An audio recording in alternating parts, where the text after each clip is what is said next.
This is Thriving Chiropractors, where chiropractors are supporting chiropractors and talking to chiropractors that are thriving beyond the four walls of their practice.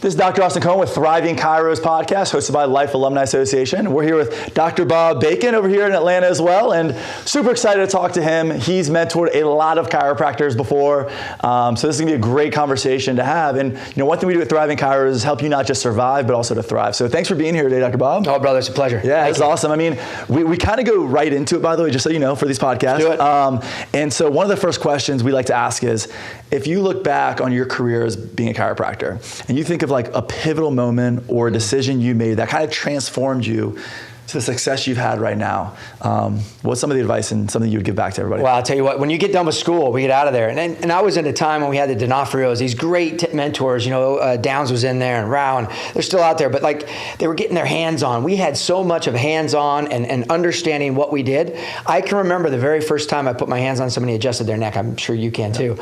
I can remember it was Trey Hood, and we're down in the training room. So I was an athletic trainer and then became a chiropractor. And I felt like they meshed so well together, but I didn't really know how and why, because I wasn't really into the chiropractic stuff. I knew I went, and we had a family friend that was a chiropractor, so I got to go to him on a regular basis. But when I was able, I can remember putting my hands on his neck, and he goes, "Okay, right there, doc." And I was probably like second or third quarter, and I was in the training room, and I just loudly flexed, and I'm holding that neck in my hands, and he just closed his eyes, and he said, "Okay, now thrust." And you put that move into that neck. It's the first time you feel like the power that you have and the energy and the understanding of what we do in our profession. So the first pivotal moment would be me understanding that when I first opened my practice, I was hearing nothing but pain management. Yeah. And I'm like, wait a minute. First of all, how do I stay positive and upbeat all the time if all I'm hearing about is people complaining about this pain, that pain, all these different conditions, which, by the way, when we finished school, it was refer out anyway, right? If you have diabetes, we're not treating diabetes. We're actually trying to support the body's own function to improve, right? This is the idea behind this. So I came up with what we call a total body assessment. And total body nutrition. So what we do is we don't even give them a chance to tell us what's wrong. We tell them, hide your nose. Yep. You may have heard Lisa say this. Hide your nose. Let's get on the table and let's go through and see what the body is doing so that we can utilize the knowledge that we have and understand the visceral somatic or somatovisceral. I mean, that viscera, what's going on in the organs, going out to the muscle or tension or tissue, or biomechanical or like structural. All of those things show us what's going on. When did you start doing this like total body assessment? Like how long were you in practice? And then not only how long ago, but why did you decide to? Oh, it's perfect. Well, the why was because of the pain management. Okay. So I was renting a space. I was as soon as I finished school here, Roger Kaiser asked me to help start an athletic program over at Mount Bethel Christian Academy. So that's part of the getting into the community. So I was in the community, I was teaching, doing some stuff like that. And then Dan Boswell, I can remember this like it was yesterday too. He goes, "You're too good as a chiropractor, you got to quit." And that was it. I was like, all right, I had to start looking for an office space, figure out what I was going to go do. I was just adjusting people at the school and then at my house a little bit just to kind of stay fresh, right? And I went into this office. It was kind of a slow office. It was a doctor's office that was there. I rented space from him. Watching that practice develop, the majority of things that I did is I sit and wait for our friends to show up and adjust them to turn the power on. And so running a practice like that, if you get that mindset that you're here to help people thrive and be healthy, you don't sit around waiting for the next back pain, neck pain to show up. You go to people and go, "Hey, have you even tried chiropractic? Let me show you. If you get off my table, you will see a functional change every single time you step off." And so starting that practice as an athletic trainer, I put those two and meshed them together. And I went through what's called that total body. We adjust every joint that's not moving through its full range of motion. We know that that's a stress on the body. So if the body's not moving through its full range of motion, that's a stress. Well, chronic stress creates chronic diseases, especially in downregulation of the brain and the nervous system. So I knew at that point, I was like, okay, I got something. How do I piece it together with all these mentors that I've had and then make it something that I can easily reproduce over and over and over and show patients the functional change? And so you have this like vernacular, right? Like you have in your office. Are there other things in your office that you've kind of created words for and language around as well? Oh, 100%. Yeah, like it's simple things like, well, and structure and function. I mean, it is one of those things that we always talk about. We're not a pain management office. We are you come in, it's a vitality. We change and upregulate the brain. What we're doing is circulation, neuro and blood, to get the body thriving and functioning better. Because what are we doing all day long anyway? We're sitting. And is that the worst thing on our spines? Pretty much, right? And so this type of dynamic is what we start to do. So for us, it was more about hide your nose, don't tell me. I've got an education. We're just as educated as the medical profession. Let us use our knowledge and see what things we can see change. And so we see people and this is how we started it. I started seeing people on day one and not charging on day one to get the money out of the equation. Day two, they paid. And we saw them twice in the first week, 2 days later. And every single time, come see the building. Got it? It's working. It's not like they come back on the second visit and go, yeah, I don't really feel anything. They feel something on day one. If you get a good adjustment, how do you feel getting off the table? Amazing. Light. Right. Great. Yeah, amazing, right? And so that's the goal. And I wasn't really into the whole, you're going to have to come in 6 times a week or 3 times a week or this structure, that kind of stuff. I really wanted it to be, what do you get adjusted? How often do you get adjusted? So I wanted it to be like as real as I can make it. I get adjusted this often, and this is why. If you ran a chiropractic office, you'd get adjusted a lot more often too. Well, it's interesting you say this because, I mean, I'll talk to chiropractors sometime, or patients come to the office and I'll say, how often have you been going to the chiropractor? And they go, I go like once a quarter. Oh, and hear it all the time. Ask the chiropractor how often they get adjusted. Beautiful. Because if they're getting adjusted, twice a month, and they're recommending it once a quarter, it's like there's a huge disconnect. But one thing that's like interesting to hear you talk, and hopefully people are gathering this, is there's a language of confidence you have that you're speaking to, right? And so if I were to go into your office right now and I asked your staff and I said, what do you hear Dr. Bob say all the time? They'd probably be like, hide the nose. Yeah. They'd probably say structure and function. They would say, this works every time. There's language that you have in your office that is consistent, I would assume. And that to me builds confidence and clarity. And that's huge. But that's what we're lacking, I think. That's where we're lacking it. And we're stuck to refer out. We're stuck in this model that you don't treat diabetes. Well, no, we don't. You don't treat, heart disease. Well, we don't, but they're not treating it either. So what we have to understand is somewhere along the line, there's a disconnect, and we need to help that body connect those pieces and get the body moving in the right direction. And this is where I had a lady in the other day, and we still have a doc that I just hired that was an intern, and his jaw was around his ankles. Because the lady walks in wearing a mask, no big deal, but like just to get kind of the dynamic. She walked in, she was a strong referral, which most of our clients are referred. It's a strong referral, so I knew I was on the right track with her. She was talking about neck pain. We went over, we kind of went through our assessment. I said, I talked to her about, by the way, she got off the table, felt great, but I talked to her about some of the liver problems and some of the digestive. She came back on her second visit and she goes, I have mixed feelings. I said, okay, well, let me know. She goes, well, I felt fine getting off the table and I felt better. And my neck is actually less, there's not as much pain.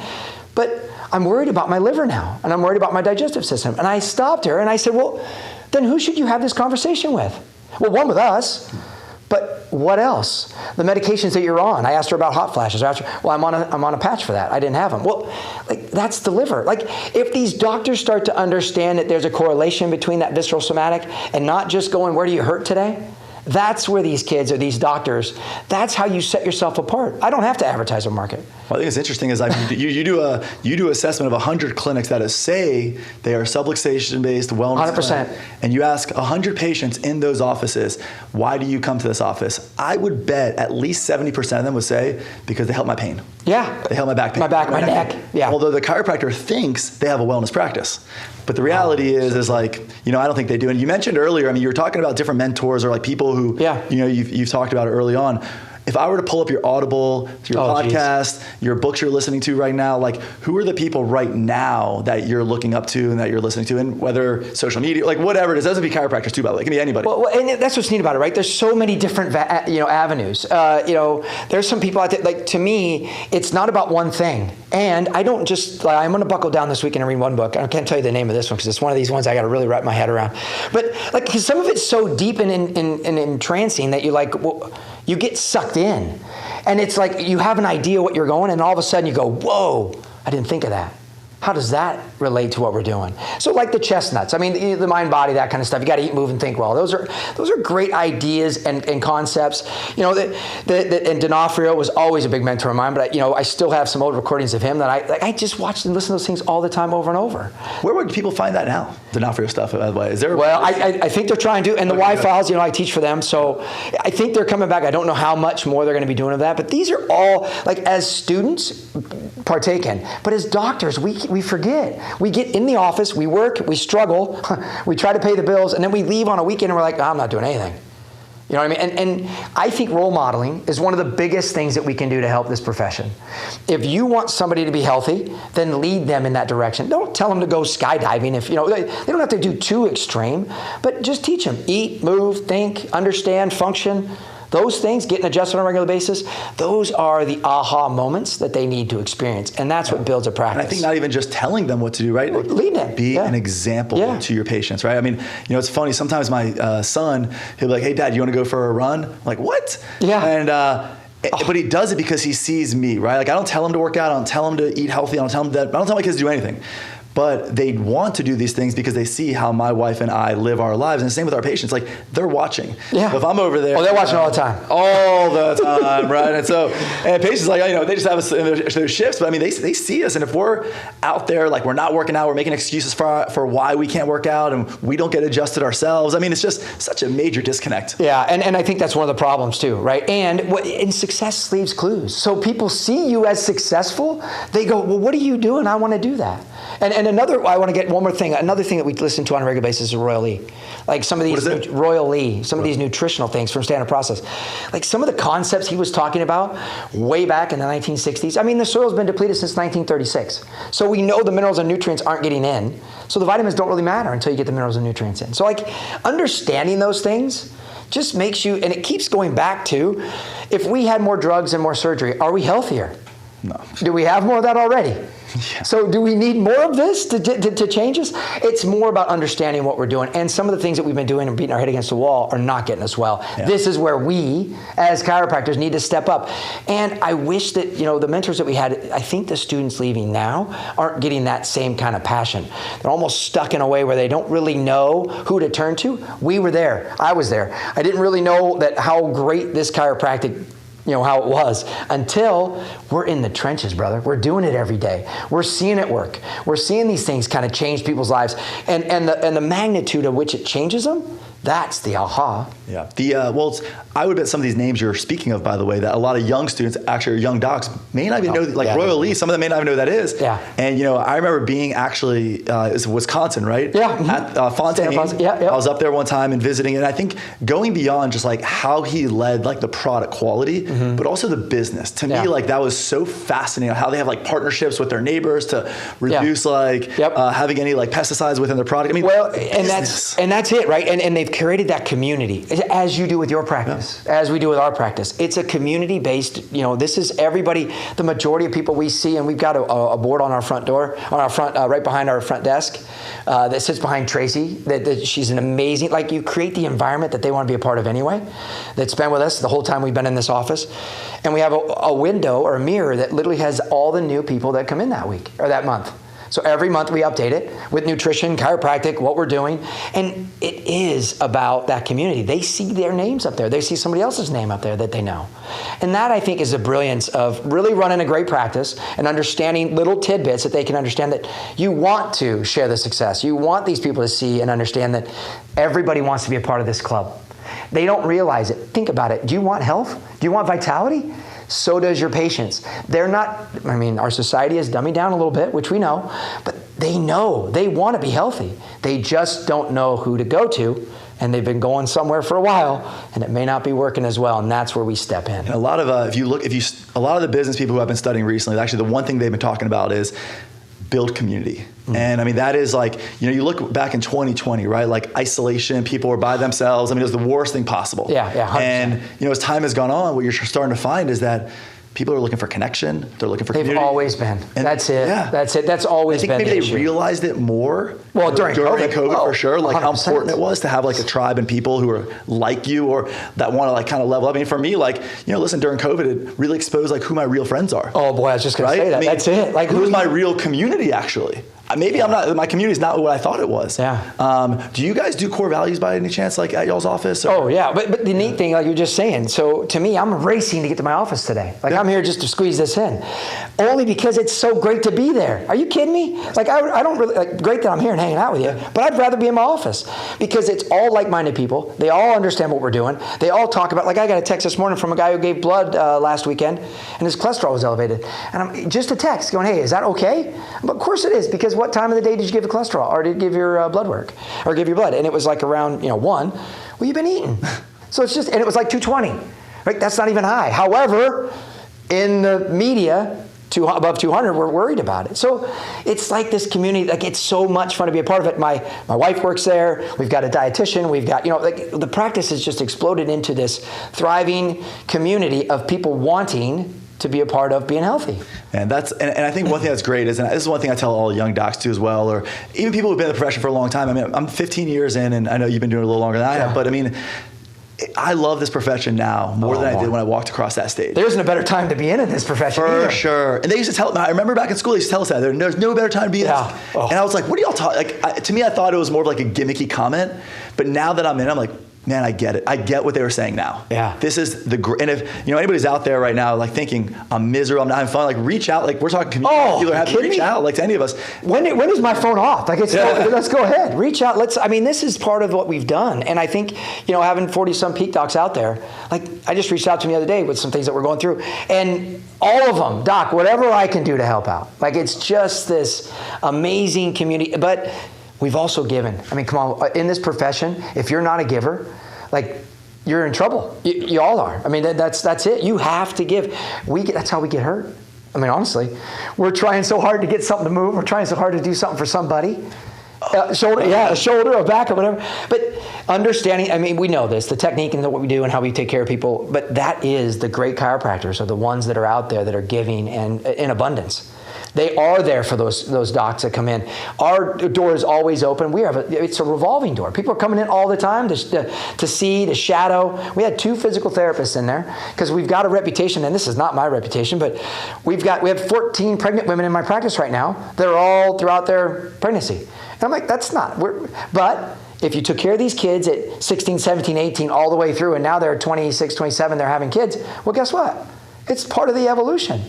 And now these children are going to actually thrive and understand why we're doing what we're doing. It's cool to, now that's like when I started, I have kids who started seeing me by the way, they were like 8, 9, 10 years old. Now they're 23, 24, 25. Isn't it awesome? Coming back from college and stuff? Awesome. Yeah. And it's funny because their parents may have like dropped off of care, but these kids, when they come in from college, they're like, hey, I've been so excited to come see you. I'm like, man, they get it. Like they get it. Because they miss it and they understand it. Right? And they're young, and the vitality. Now the parents, and the reason they fall off is not their fault, right? It's not your fault either, docs. It's literally, they get busy. They just get going, and they forget how good it feels. And it's not a drop-off by not coming in the next week. It's a gradual descent. And so if they understand that gradual descent still is leading them away from health, if we can get them a little spike, and this is where that assessment, that functional assessment, where it's not just, where do you hurt? It's get on the table, let me show you what we found. I love when they come back. And we don't tell them I told you so. We say, welcome back. Yes. Hide your nose. Let's go. Yeah, I think that's the worst possible thing you can do to a patient is make them feel guilty or bad why they haven't been in, right? Like, and I do hear that from guys. They'll be like, oh man, where you been? I haven't seen you in so long. You're making your spine worse by not being here. I'm like, dude, no, just be like, great to see you again. But remember, brother, that's the problem. Yeah. Everything has been sold to them through fear. Fear is the biggest sale. If you can scare them into doing something, scare them into a postural correction, or look at how arthritic this is, or look at that, then they go, oh my God, I need this. Instead of going, no, let me just show you how functional you're not doing well, and let me show you the change. And if you feel the difference, you can come back. It's fun. So that's one thing we actually will train our docs on in the beginning is, a lot of them are believed to sell with fear. And for us, it's like, no, lead through inspiration. Like inspire them to want to make a change. Not through fear, but through inspiration. Show them what's possible for their life. And I think that's like I know you're doing that too as well. And it's good to get that validation too as well. 100%. That because more people need to be hearing that. It's like, someone's not going to die from subluxation. No. Tomorrow. Like, you know what I mean? Like, you're not, if you don't come in. You have the deadly disease. And stop going that way. Because it makes us sound sound silly about it. Yes. Just get them, and they do understand.